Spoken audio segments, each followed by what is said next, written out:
Hello, my name is George, and I want to be a polyglot, which means I want to learn lots of languages.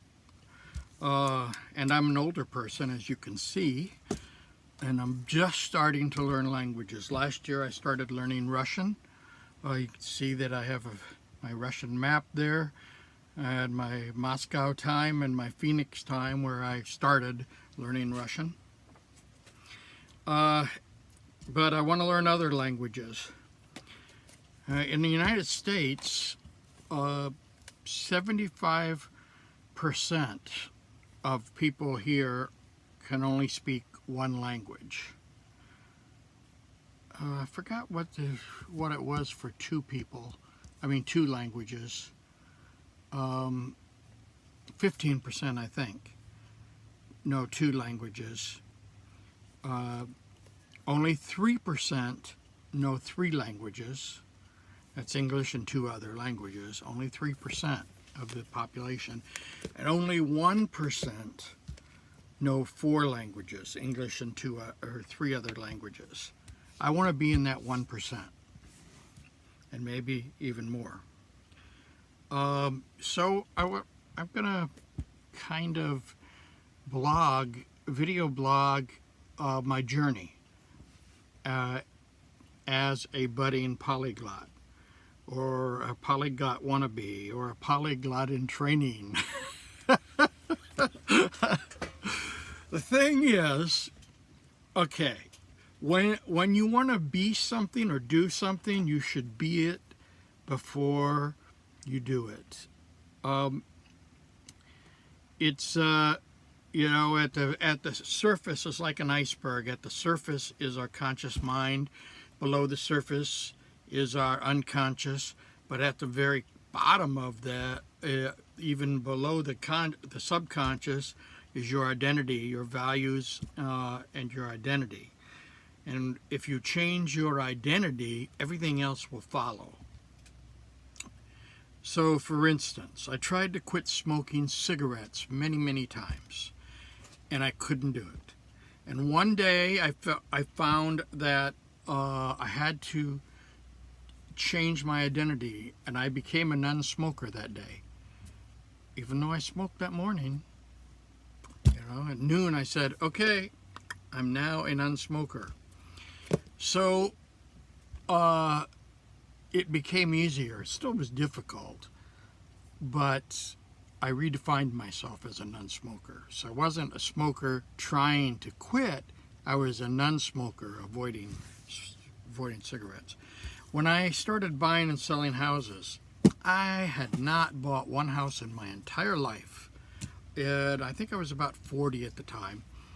I went to a seminar on how to buy houses. I went to several, but the first seminar I went to, I made up 3x5 cards that said I buy houses and my name and my phone number, and started to pass them out to everybody. I mean, in line at the grocery store even. And I felt kind of cheesy because here I was, 40 years old, and I had not even bought a house for myself in my entire life. But I defined myself. I gave myself the identity of a real estate investor. And it happened. I started buying houses, and over 5 or 6 years, I bought 19 houses. I sold some and rented a bunch.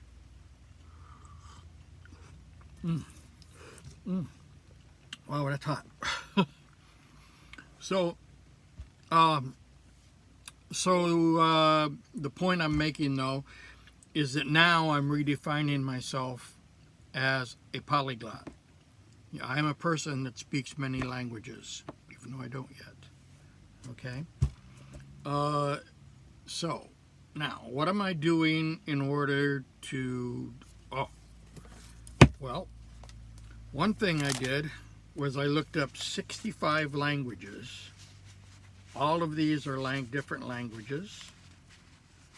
And lots of languages. And I went through each one, found out how long it took to learn them, like, like here, Afrikaans is 590 hours to learn it. It's very similar to Dutch, and I have some other notes that I made for myself on every single one of these 65 languages. And what I ended up doing was where'd it happen to it? I narrowed it down to eight languages, which were just in front of me. I don't know what I did with them.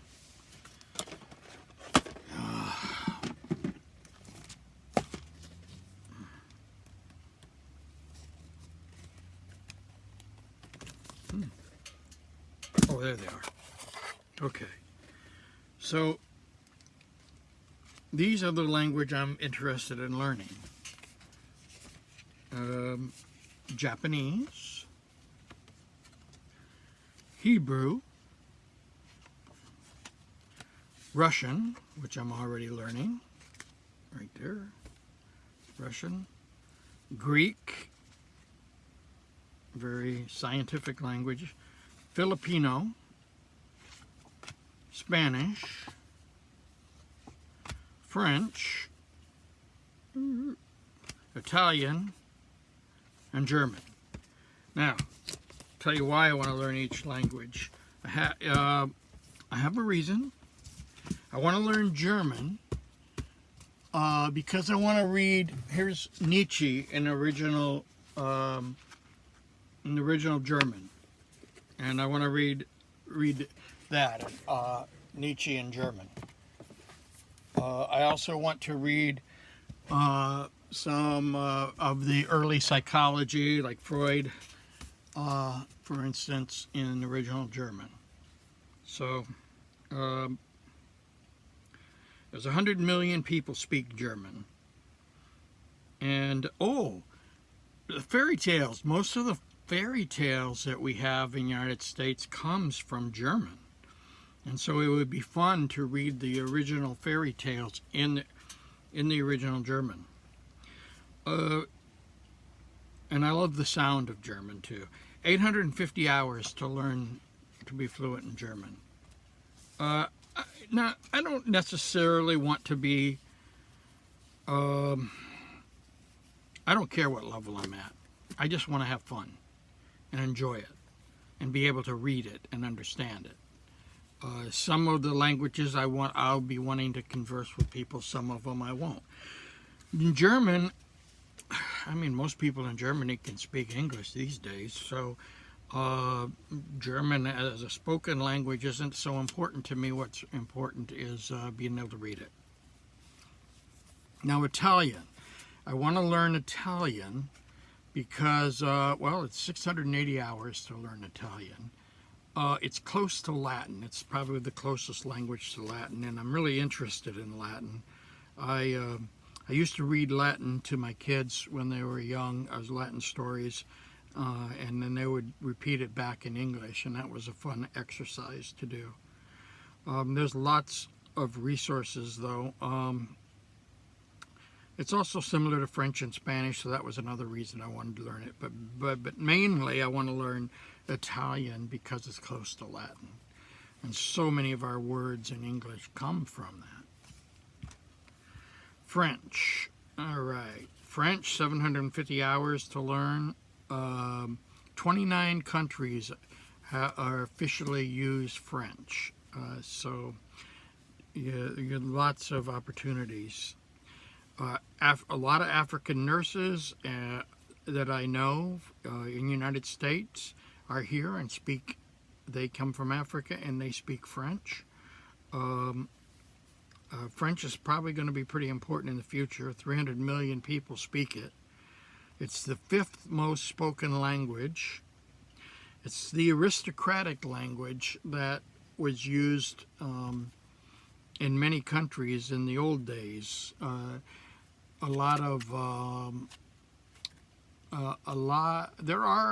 There are phrases in Russian that actually come from French phrases. and I love. It's also a official language of the UN.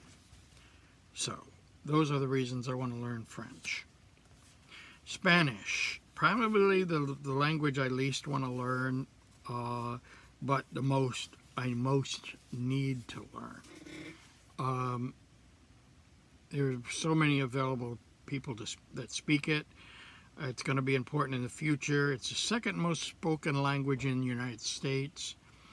It's official language of the United Nations. But one of the things I'd want to do is I want to read the original Don Quixote in Spanish. In the original Spanish. I love the idea of reading originals in the original language. It's official language of the UN also. And I have a lot of patients. I'm a nurse. I'm a psychiatric nurse, and I get a lot of patients that are Spanish, especially when I work in Arizona.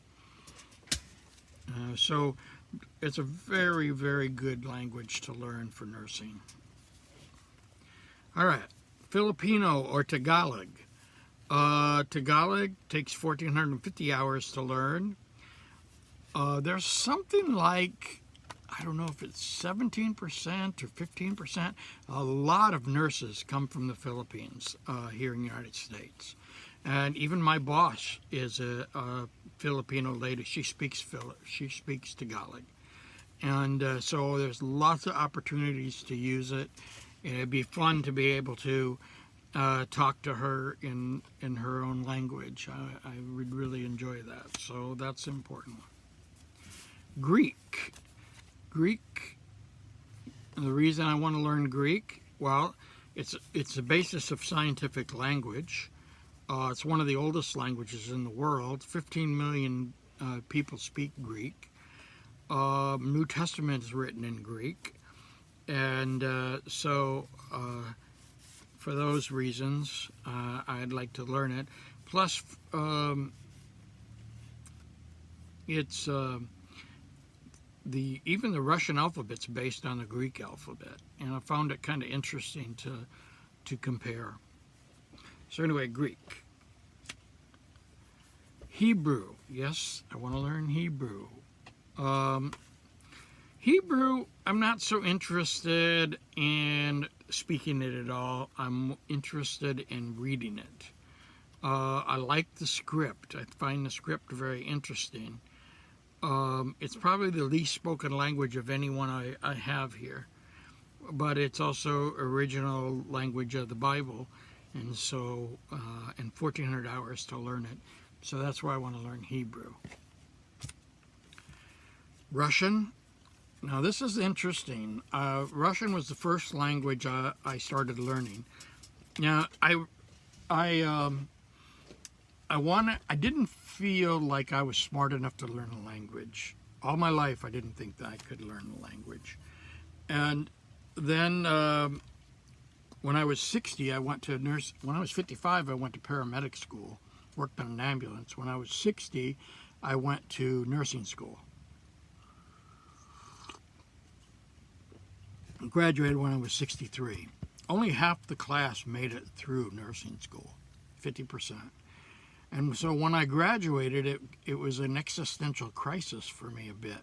I mean, it was suddenly, wait a minute, if I can pass nursing school, I have to be able to pass a language, or learn a language. I mean, nursing school in a way is learning a language of medications. So I decided, okay, I'm going to learn a language. So let's pick a hard one. And one of the hardest languages, well, is either Japanese, Chinese, Arabic, or Russian are all like the hardest languages. So I picked Russian. And I liked the idea, the stoic stereotype, I guess, of Russians. And maybe that's because I like Spock and I liked Star Trek. But so I started learning Russian, and I went all in. I rented an office in town, just to learn Russian. I put Russian stuff all over my office and on my walls.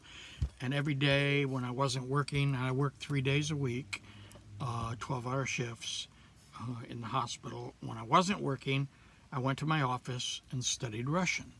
And I would talk on Skype to people in Russia through italki mostly. And I talked to, I don't know, 20 to 30 different people. And I fell in love with the people in Russia and with the culture. It's just not what our propaganda in the United States teaches us. I mean, when I was a kid, I was taught that Russians were mostly communists and atheists, and they're not. They're more religious than we are. They're religious at the level of like the 1950s when we were. They're about there.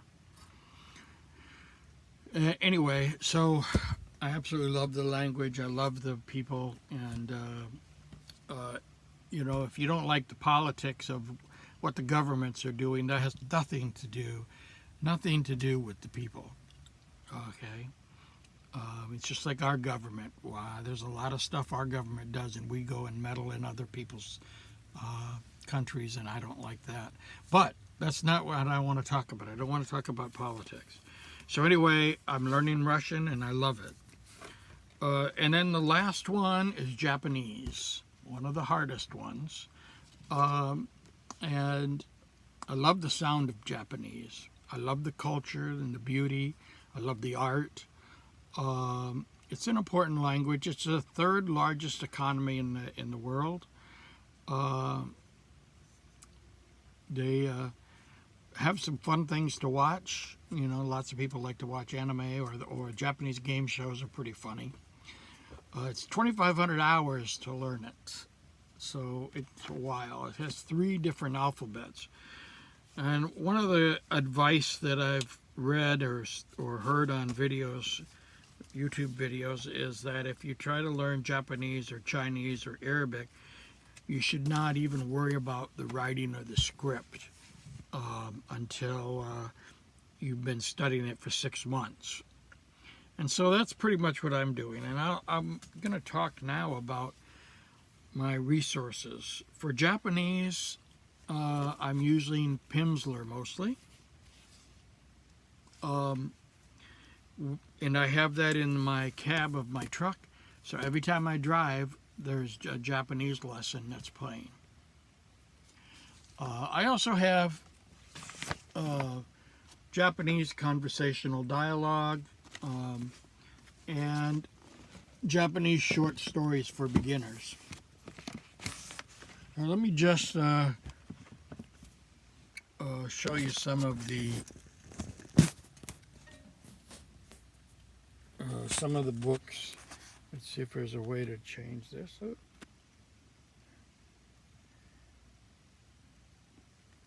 Well, I don't know. Okay.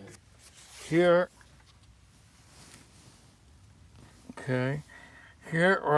are my books on different languages: Hebrew, Tagalog, French, Italian, Japanese, and then up here is Spanish, German, all German, Spanish and German. And then here, there's a lot of extra notes and things. This is all Russian discs, DVDs. This is all Russian songs that I wrote down on this thing. But there's all my Russian books. And now, all right. So, some of the problems with this. Too many Russian books. I really believe now that you should be careful about how many resources that you get. Pretty much the maximum, just a couple books, is probably best. Otherwise, you can get too distracted. I get too distracted with Russian and then don't end up studying what I want to study. But I do write down songs, for instance. I'll show you. Here's a Russian song. And I write it in Russian, and then the word-for-word translation, and the red letters are guitar chords, so I can play it.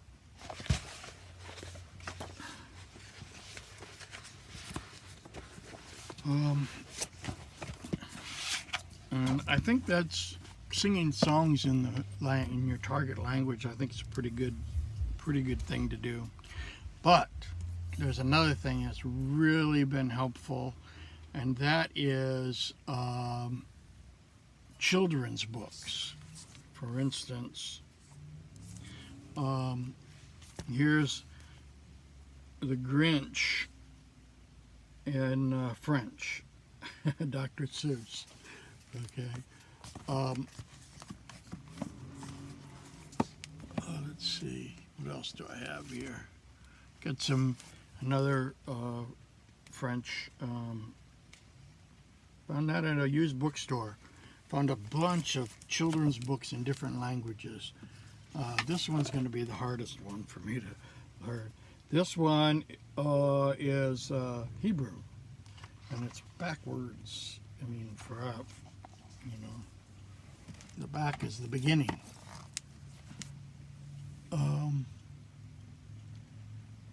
Let's see, what else do I have?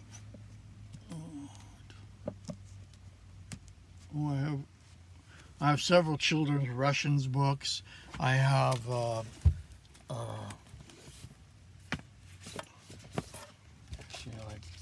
Russian Rainbow, Russian picture book. These are all kids' books. Let's see over here.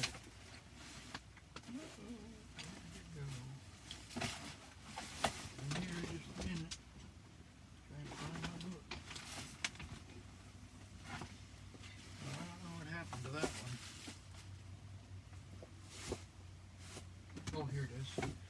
This one I was really enjoying at the laundromat today. All right. Yep.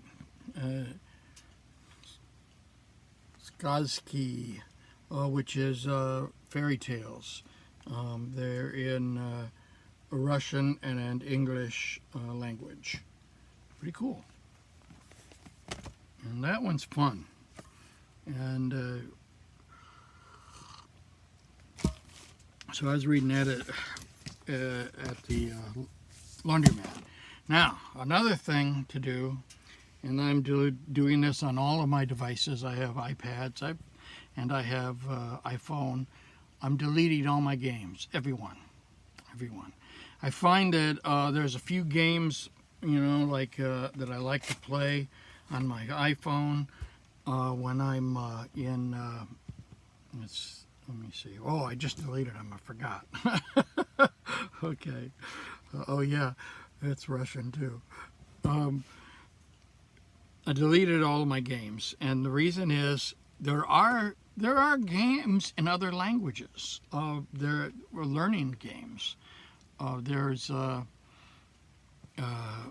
game for learning the Hebrew,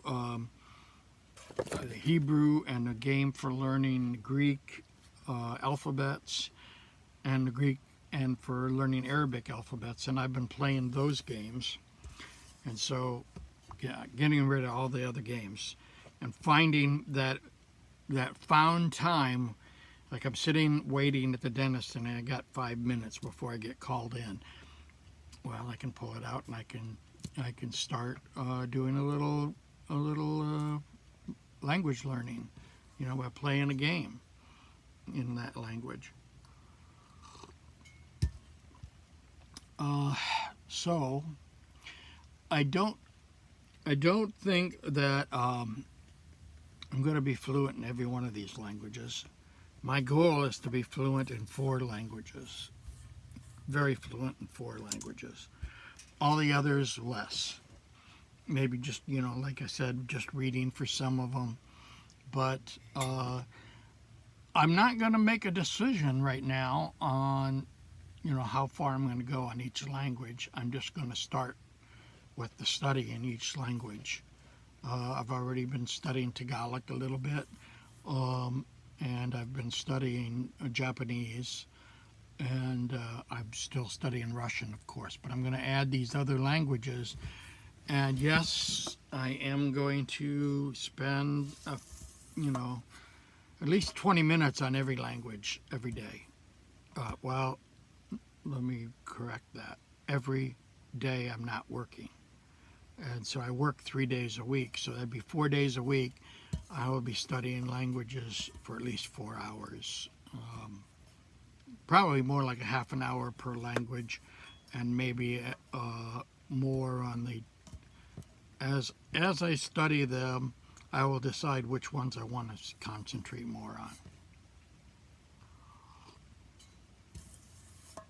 So, we'll see how this goes. I do not know.